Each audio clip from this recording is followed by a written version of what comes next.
Do you color inside the lines? I do. I was a born rule follower. It was determined in the 1980s that fat was evil, so we ate less fat. Salt was shown to raise blood pressure, so we reduced our salt intake. How many times a week do doctors recommend I exercise? Then I will exercise that many times. Doctors recommend a yearly physical, so I go to the doctor annually. Dentist twice a year for cleaning? Check. I lived in a very black and white world. And then life happened. And I realized that desperation makes me break the rules. When I was pregnant with our first child, all our friends said the baby would be late because theirs was. Ours was the rule breaker. He was a full month early, but healthy, thank God. However, he had colic. That is, he wouldn't stop crying.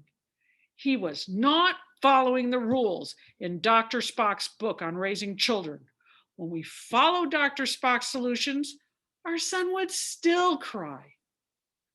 I consulted the opposite end of the spectrum, Leche League. According to their rules, I should be nursing and cuddling and holding and rocking. I tried their methods for months, and there was no ease of the crying. We were desperate. How can we stop his crying? We haven't slept longer than 2 hours straight in over 6 months. It's hard to put sentences together anymore. What about sleep training? La Leche League says it is evil and will damage our child permanently. We're so desperate, we decide to break the rules and try it. We are rewarded with a sleeping child and finally full night sleeps for ourselves. After our daughter was born, I came to the end of myself again. Our eldest was a difficult child, breaking the rules whenever he could. Once again, I was influenced by our culture, which said that timeouts were the only way to deal with disobedience. Our eldest would come out of those timeouts seemingly hell bent on doing worse. By 9 a.m. every morning, I was so angry, I felt like a mercury thermometer spurting out the top. I was desperate.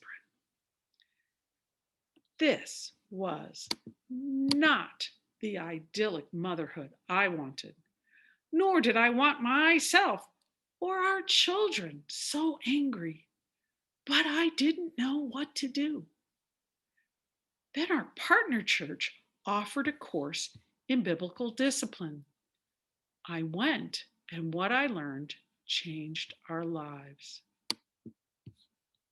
God has designed parents to have appropriate authority over their children's lives, just like He guides us by setting good boundaries for us to protect us. He wants us to set good boundaries for our children to protect them.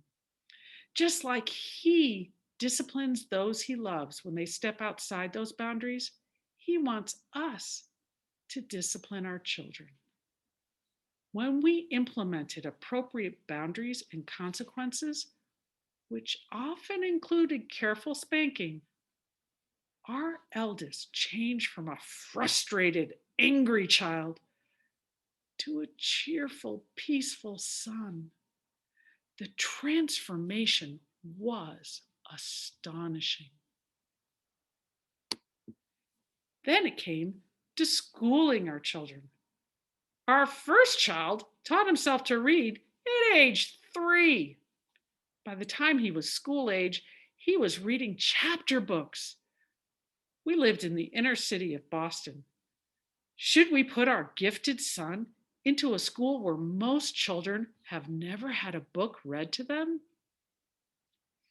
It seemed unfair both to the school and to him. He would be lost. I could go back to work as an engineer and send him to private school. That didn't seem like the best option since his sister was a toddler.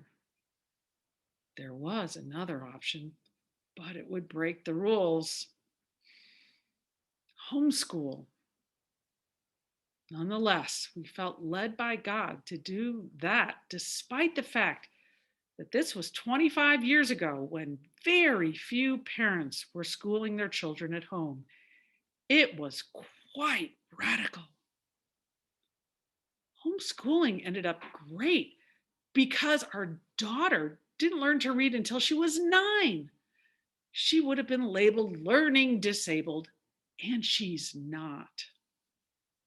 Because I schooled my children at home, I was seen as a weirdo everywhere. But because God wanted us to do it, He gave me a feeling of contentment even through the cultural persecution and the raw difficulties of schooling at home. As a result of navigating the troubles of my life, I have had to color outside the lines many times. I have had to break the rules. This has made me much more compassionate towards others who don't seem to be following cultural norms. Now I realize there is probably a compelling reason for them to break the rules. Rather than judging them, I give them the benefit of the doubt I wish people had given me. And if I can, I ask them what desperate situation drove them to color outside the lines, and if I can help, perhaps by coloring with them. Crayon, anyone?